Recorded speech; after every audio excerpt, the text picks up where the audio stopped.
Hi everyone, I'm Nico and welcome to my Satisfactory world. Now, let's get one thing straight. I'm not a YouTuber and I'm not trying to be one. My editing skills? Well, let's just say they are as non-existent as efficient traffic in Factorio. You'll figure that out soon enough. So, why am I doing this? I've been playing Satisfactory for some time now. This is my first playthrough with around 500 hours. But as the release came closer, I realized that I was certainly going to start from scratch. So around January, I decided to quit. Cold turkey. The withdrawal? Brutal. I was twitching every time I saw conveyor belts in real life, and I'm still afraid of water pipes. But like all good addicts, I adapted. Now here I am, back at it, getting ready for the big release next month. And as I was wandering through my world, I thought, it'd be a shame to just leave this behind and not share it with anyone. I mean, some of this stuff is pretty cool. Well, at least I think so. And I've come up with some unique solutions to the usual Satisfactory headaches. So I figured, why not take you all on a guided tour of my industrial playground and share the highs, the lows, and the what the hell was I thinking moments? But first, let me tell you how is that I play the game and the rules that I set for myself. To begin with, builds must be lumen-friendly. Unfortunately, I'm not the sharpest tool in the shed, and it took me an embarrassingly long time to realize that lumen doesn't come on by default. So yeah, there are some factories really dark. Case in point, this hub where we are standing in. It's like a bat cave, minus the cool gadgets. Then, factories must initialize as fast as possible. Of course, you can't always use load balancers for everything, but still, I've come up with some clever solutions to make them be as fast as possible, combining load balancing with what I call smart manifolds. Because who doesn't love overcomplicating things? Then finally, the golden rule, efficiency. Every single machine in this world must run at 100% efficiency all the time, no exceptions. And the energy consumption? It must be as constant as my craving for more iron plates. Check this out, Fixit would be really proud. The slight difference between the max consumption and the actual consumption is due to machines that process hand-picked items, like power slugs. Can't have those working at 100%. Unless I hire an intern to spend his whole life picking up slugs. But there's no budget for that. Alright, without further ado, let's dive into this beautiful mess.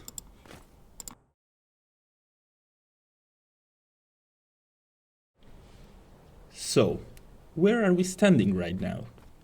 This is my hub. You probably realized that by now because of the video title and the fact that there's a hub right there. But it also works as my main base, providing some quality of life improvements. This section over here is a high-tech inventory management system. You can store all of your crap on this input and it will be automatically sorted into different categories, like basic construction, copper and wires, glass, etc. Now, this hub was supposed to be the pinnacle of efficiency, inventory management, and automatic crafting. But it turns out the real challenge was fitting my ever-expanding inventory into a container that still thinks it's 2023. It was state-of-the-art back then, when my inventory was the size of a lunchbox. Fast forward a few upgrades, and now I have to carry the leftovers myself. Who knew progress would make me stronger? Literally. So, if you want to build this, just place 2 storage containers in a row. Now, this container over here is our recycling input. No high tech over here. You just store items that you definitely don't want to see ever again. And you get a chance to say goodbye as they are marching to their unpleasant death. But now, the most useful part is this storage container, have output. All of these items are crafted out of stuff you throw into the input. So for example, power slugs will be turned into power shards, alien parts will be turned into alien protein and alien DNA, flowers will be turned into color cartridges, and most importantly, wood and grass will be turned into solid and liquid biofuel. This has been extremely useful for me as I still haven't unlocked the hoverpack. And using the jetpack with normal fuel, well, let's just say that's a glorified parachute. But with liquid biofuel, you can fly for a decent amount of time, and that helped me reduce my deaths by 67.58%.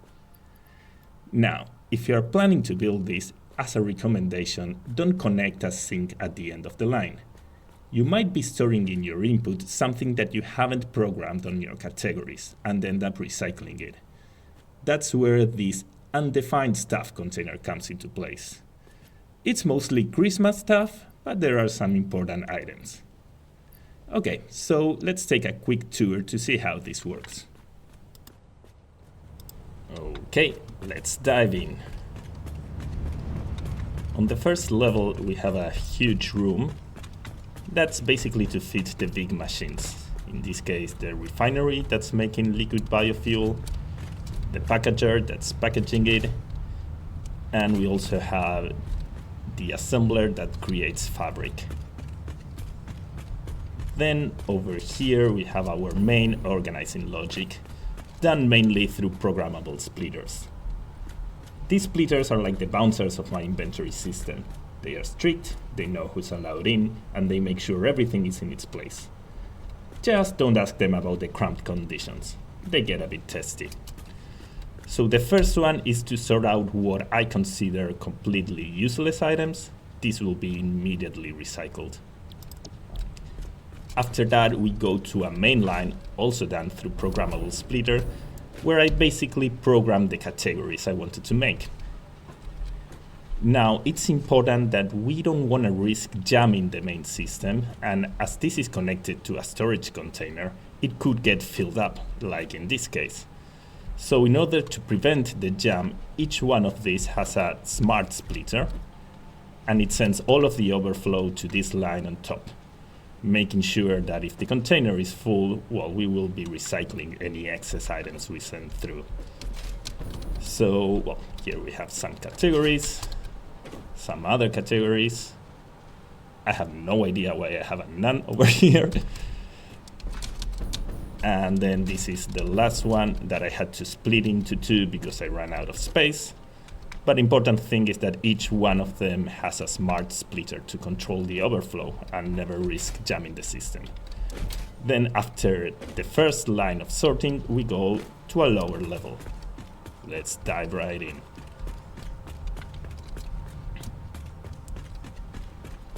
Over here, there's not much logic, but there are buffers. Why is that? Let's see if we can get there. For example, over here we have the power slugs. These are connected to constructors, and constructors, well, take time to process items. And as we don't want to risk jamming the main line, I had to place these buffers just to give time for the constructor to deal with everything. So here, for example, all of these items will be crafted into something, and it has its buffer so that we don't jam the main line. And in the end, we have another one for the empty canisters. That, of course, it's also overflow protected. Then let's go to a lower level where the crafting happens. Ooh, what a nice view. As you can see, I've mastered the art of space efficiency. Some call it minimalist design, others might say I went a little overboard. Personally, I like to think of it as a maze with surprise at every turn. Mostly the surprise of bumping into a wall or a conveyor belt. But well, if we make our way through, we can see that each of these constructors is programmed for one of the items. Purple power slug, yellow power slug, the blue one. On this side over here, all of the alien remains are processed. Plasma speeder, stinger remains. I think we have one over here. What's this? Flowers to color cartridges. And then there's one final level. And this one processes basically the biofuel.